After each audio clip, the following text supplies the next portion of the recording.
Hello guys, in today's tutorial I've created a little system that automatically assigns random quests to all players. Essentially, it creates a series of quests ranging from a number of 1 to 5 that you got to complete in order to earn a reward that you can see at the bottom. Additionally, however, you also receive rewards in the form of coins for every single quest, for every individual quest completed. There are just two types of quests at the moment, which are killing mobs and farming ores, but this might change in the future depending on whether or not you guys want to see a second part. The randomization is split into multiple distinct areas. So first of all, the general type of quest is determined, and you can easily add new types of quests to this. That shouldn't be a problem at all, as long as you know what you're doing. Secondly, further specification is done. So for example, the quest is killing something, then the enemy that needs to be killed is determined. And lastly, a number is assigned. So in the case of killing enemies, I believe you can imagine what this should look like. While I have already implemented a reward system, it doesn't really have any function so far, so you can just display your balance. But I won't go into detail about how to make a money system in this video, yet I'm sure this has potential to become another tutorial in the future. So if you want to implement the system into any of your existing worlds, like a realm of sorts that already has a money system, I believe that's the best application currently. While this isn't overly complex, I still recommend you knowing the basics, simply because you will have to work a lot with scoreboards and stuff, and I don't want to show, and I don't intend to show, how to create a scoreboard every single time. Okay, so let's get started. First, you want to add the scoreboard queue type, which will determine the quest type later on. It's important that each player starts the game with a queue type value of 0, for reasons I will be explaining later on. Okay, so next, as long as the player doesn't have the tag quests rec, which stands for quests registered, the player's queue proc, which stands for quest progression score, is set to 0. The queue proc required set is also set to 0. So obviously create those two scoreboards. I believe this goes without saying by now. And then the tag quests registered is added. This just serves the purpose of assigning new quests to every player who's joining the world immediately without having to press a button of sorts. Okay, so these three scoreboards are just important for basic function, or for immediate function, dare I say. Create the money scoreboard, create the scoreboard kills, which I guess you can guess the function of already, and then create the scoreboard break, which also this function is given away with the name. So next, I want you to create the scoreboard M type, which stands for mob type, and each chicken is assigned a mob type score of 1. Village husks are assigned a score of 2. Villagers are assigned a score of 3. And if you were to add more mobs to this list of mobs that can theoretically appear on the hit list, then you would just need to proceed like this. So copy this command.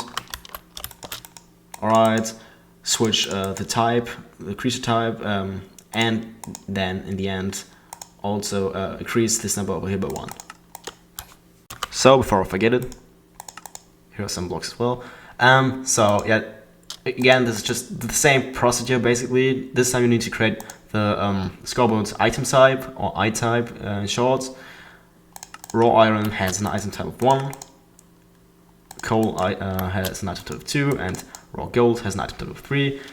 This time though, make sure that you are actually targeting the names of the items and not the items themselves, since this wouldn't work.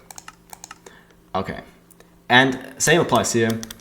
If you were to add different types of blocks that need to be broken in order for this quest's conditions to be fulfilled, then just copy this command block, put one on the top, and adjust these details.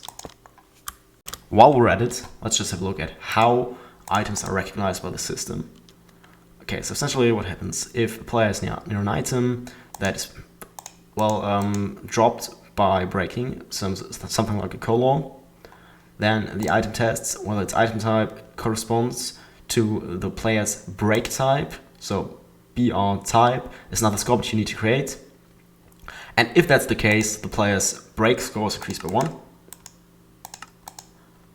And then if all these conditions still are met, which will always be the case, then the item immediately is vanquished. If you're too lazy to copy all of these command blocks yourself, then I'd highly recommend checking out my Patreon. There you can get all of this stuff for just $3. I know there's still a large column left in the middle here, but let's just skip it for now and first focus on the recognition of mob deaths. So what you're doing, what you want to do is copy this command block, which assigns totems, or which equips totems for undying, to mobs that do not have the tag totem. Then these mobs get the tag totem. Once they don't have a totem of undying in their main slot, or just generally once they don't have a totem of undying, which means essentially that they died with the totem in hand, then they test whether the closest player's K type, which stands for kill type, again create the scoreboard here. They test if that scoreboard matches their own, and then accordingly add 1 to the player's kills scoreboard. So this really works in a similar way to the items. And then the mobs are killed thereafter. This section here just assigns a bulk of new quests once the old ones are finished, so I think we will probably deal with it later. But I believe that's kind of redundant because I already said that. Yeah, right, that should be the correct command. Okay, so now this affects the players themselves for the first time.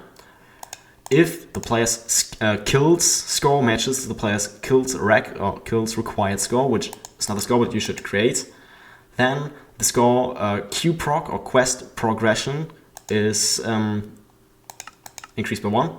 I believe you have already created the scoreboard by now if you've been listening, but I might also be wrong on that account, so just be sure to create it.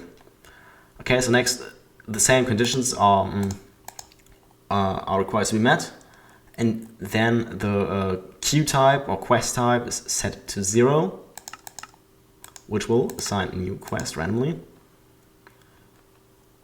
Oh, I accidentally doubled down on this command. Yeah, just ignore this one. I'm just realizing this. And then the player's kills or kill score is reset to 0. Okay, so now add the scoreboard called Q proc or quest progression. I don't know, I believe you have already done that. Sorry, I mean create the scoreboard Q proc required, quest progression required. And now if those two scores match, this command is ran and just really just displays the sound. Oh, and it turns out I've also created 2 of those. My bad. Then a particle is created.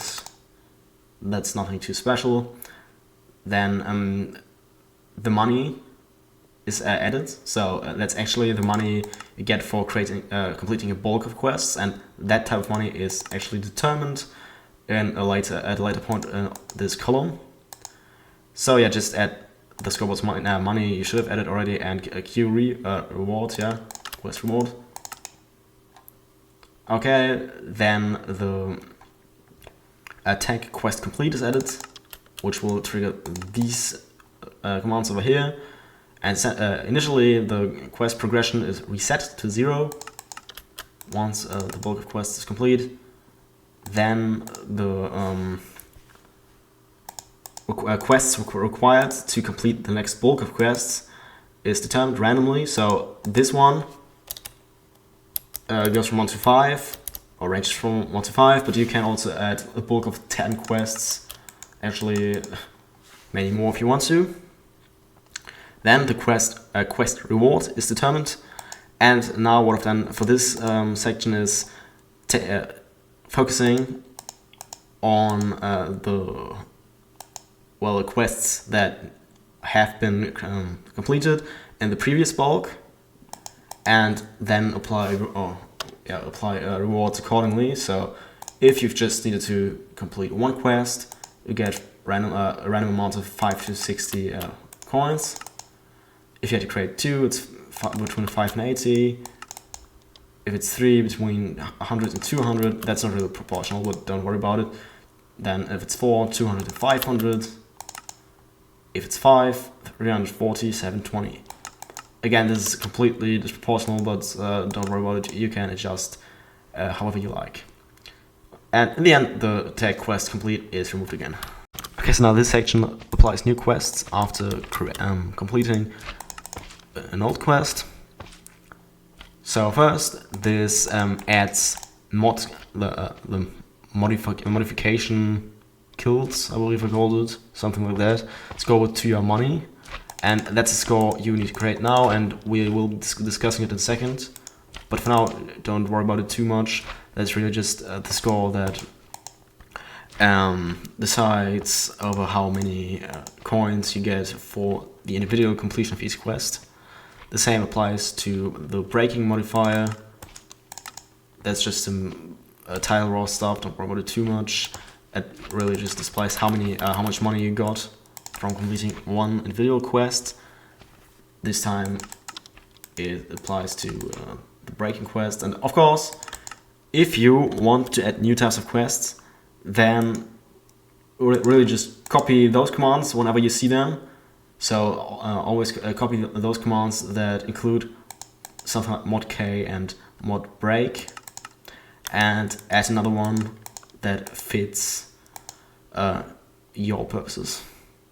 I believe this was kind of unintelligible, but you probably know what you're doing if you're adjusting to the system anyway. Okay, so next, the quest type is determined randomly. And now, again, if you are deciding to add more quests to the system, then increase this number accordingly. So maximum quest number. Alright, then the kill type. So in this case, the types or the type of mob that is needed to be killed is determined. And since I've just made 3 variants, it ranges from 1 to 3. Same applies to the breaking blocks part. Then the required kills and required blocks broken are determined again, and those range from 1 to 25, but you could also theoretically make it 10,000 if you really care. So now, next, if the break type you probably had is reset. Same applies to the kill type, and by the way, this really just occurs if you are assigned a quest type that does not correspond with the either kill or break type, and in the end the quest type is set to -1 so as to not cause any confusion with the other commands. By the way, I almost forgot about this. Those also just really alter the progression after obtaining items. In essence, this next part is really tedious. It's just a bunch of title raw commands, and those create this display that you can see here. So I'd recommend just copying those.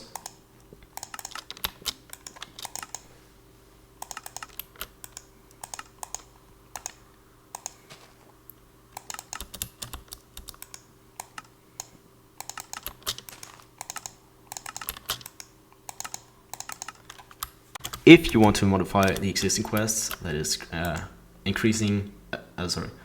adding new mobs, for example, to the kill quest, then adjust the K type, the kill type about here, because you need to apply it at the beginning, and then here you can adjust the name, and really that's it. It's pretty simple. Same goes for the items. And now we've almost reached the end. This determines the rewards for individual quests, whereas the rest just really serve to reward bulks of quests or their completions. So now create the score mod k, and you might remember this from one of the earlier commands. Yeah, this first equalizes sets the mod k score to your kill's required score. Then, if the mob type is 1, so that's a chicken, then the k-diff, another value I want you to create, kill difference, is set to 1. If it's husk you need to kill, it's set to 2. And if it's a villager, it's also set to 2. So if you want to add new stuff to this, then just follow this same scheme. Then the so the kill difference is set to 0 if your K type is equal to 0, which means you do not have a kill quest at the moment. And then in the end, your mod K or kill modifier is multiplied by your kill difference. So essentially that means that the amount of mobs you need to kill is multiplied by the difference or the estimated difficulty of killing these mobs. Breaking blocks doesn't really differ all that much from killing mobs. So without any further ado, let's just skip through these commands. And I think I don't really need to provide any further commentary.